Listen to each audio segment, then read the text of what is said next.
Hey everybody, welcome back from Valentine's Day weekend. Hope you had a good one. Okay. Sam Cooke, that's who you hear singing in the background. He's my go-to Valentine's musician. Great voice, sang a lot of great songs, a lot of love songs. So yeah, for the end of Valentine's Day weekend, prepping for tomorrow, for you guys to get this video. That's some Sam Cooke in the background for you, all right? All right, we're doing the CPM 5.3.3. That's the second to last assignment in chapter 5. So we're doing problems 5-91 all the way through. Let's just double check. Yeah, nothing on that page. 5-95. All right, let's see what we got here. First couple problems. We're getting the area parallelograms. Okay, yeah, so on 5-91, remember to get the area, you need the two lines that end up making a right angle. Okay, so they were nice to you in this first one because they didn't even try to confuse you by telling you how long this side was. All right, they just told you that this line right here is 14, and this bottom down here was 5. All right, so how wide it is and how tall it is. Remember, the area of a parallelogram, I always box it with the shape we're talking about, right? So they call it the base times the height. And again, the height at h kind of looks like that little symbol you make there when you make the right angle. So all you're doing here is 5 times 14. Okay, and it's going to be square meters is your answer. I'm going to let you do that because all you're doing is a little multiplication, right? All right, how about this next one? Now, they tried to fool you a little bit in this next one because, if you noticed, the perpendicular line ended up being a diagonal looking line because they sort of turned it, okay? But again, the two lines you're looking at the two lines that make the right angle. This doesn't make a right angle. That doesn't make a right angle. These two lines. So how tall is it? Is 8 inches. And how wide is it? It's 17 inches. Okay, and you're just going to multiply the two, and it's going to be square inches. This is going to be square meters. All right. And again, I'm going to let you do that. You can come back and check your answer tomorrow. But I think you get this. Okay. Now, triangles. To get the area of a triangle, remember, it is half of a parallelogram. Okay. If I made a clone of that triangle and turn it upside down, put it right here, now I have how wide is it times how tall is it. Okay. And how wide is it? 27 feet. And this is a terrible drawing because they're saying that's 27 and this is only 12. And they look, yeah, this looks smaller, but not that much smaller. Okay. So if I got the area of this parallelogram, it'd be 27 times 12. But remember, the triangle is half. So the area of a triangle, I'm going to box it in a triangle, is 1/2 of the base times the height. Was meaning math, 1/2 times the base times the height. I do 1/2 of 27 times 12. I do half at 12, 6 times 27. You do that in your head. How do you do that in your head? Because it's like 6 quarters plus 6 times 2, right? Again, terrible picture. They're trying to tell you that this is 9 and this is 8.5, which is almost 9, and this is not even close to almost, right? All right, but you know the drill. Now, this is a little tougher because you can't take half of 9 or half of 8.5 without getting into some decimals. But you can multiply the 2, then take half of it. You can take half of 9 is 4.5, 4.5 and multiply.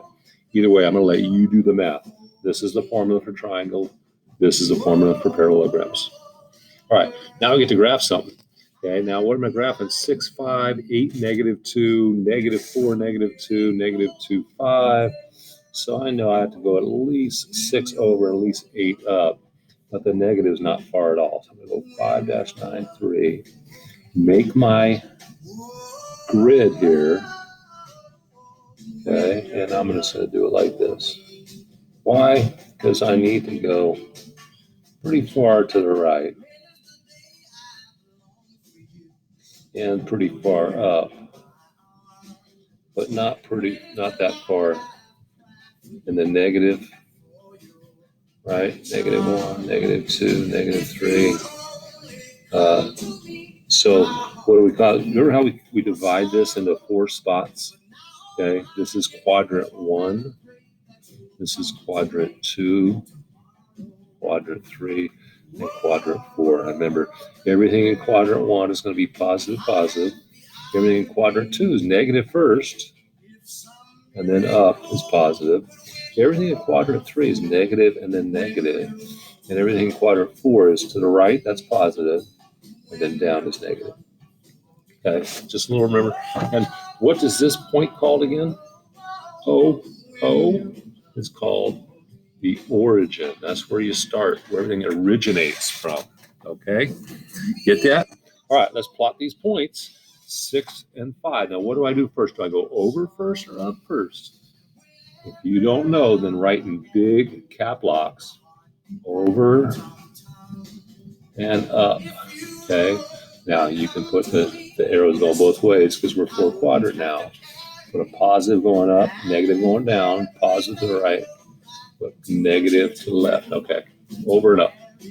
Over first. So I'm going to go over 6 and up 5. And then over 8, but down 2, -2.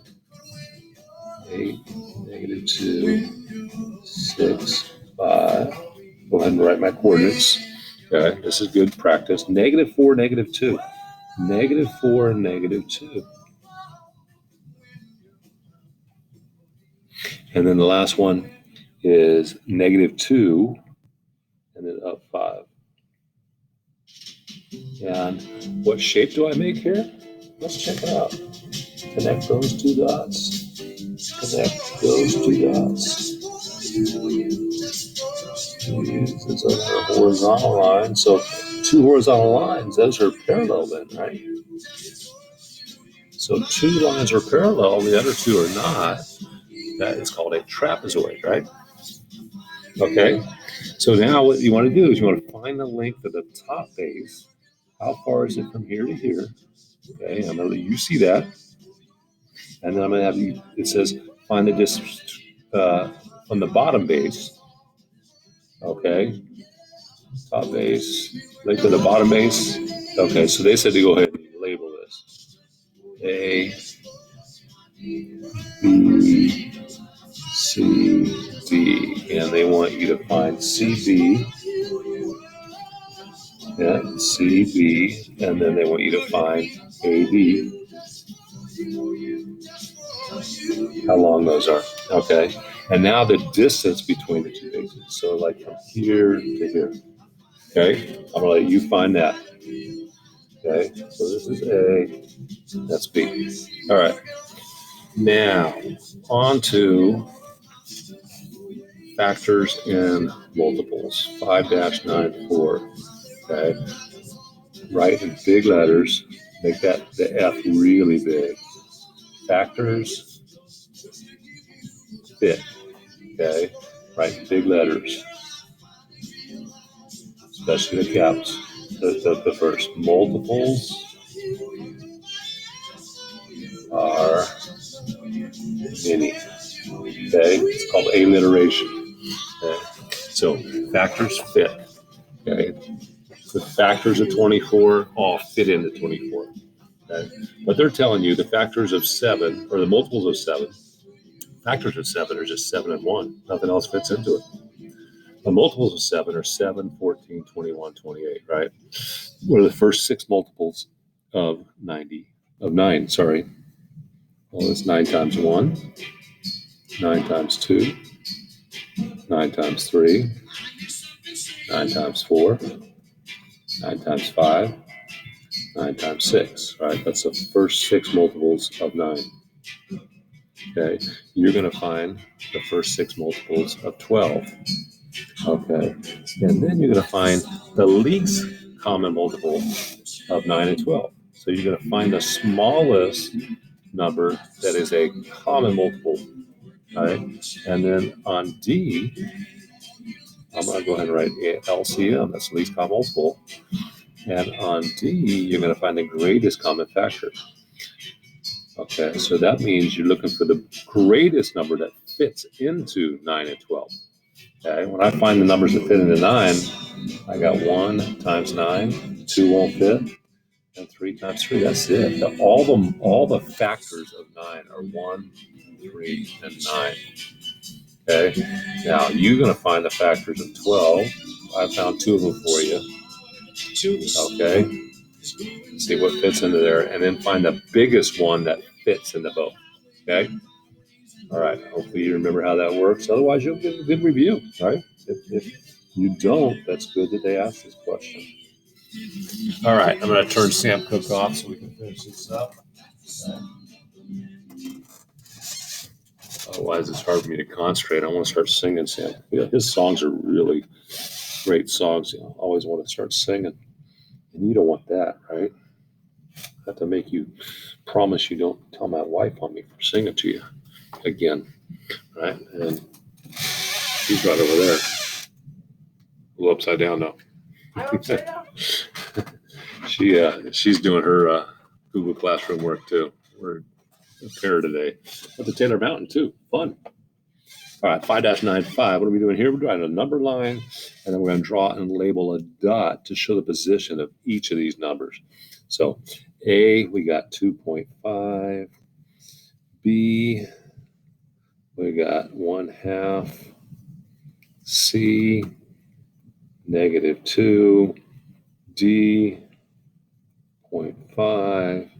E, -1 and 1/2. And F, -3/4. So when I draw this number line,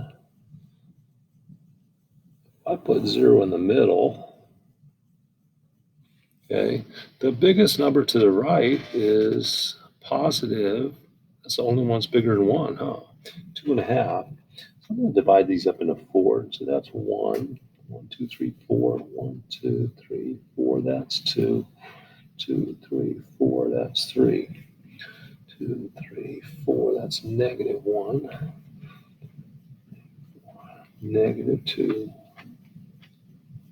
-3. Okay. Now, I'm going to leave it up to you how you want to do this. Because these fractions are so common, I mean, halves and fourths, right? And the decimals are so common, all you got is 0.5s. I'm going to let you figure out if you want to do anything special with these before you put them on there, or just put them on there. Okay? All right, good luck with this. I don't think this one's going to be too hard for you. Have a good one. Have a great Tuesday. Remember, it's the only day named after a number. That's why teachers love it so much. And we will see you soon.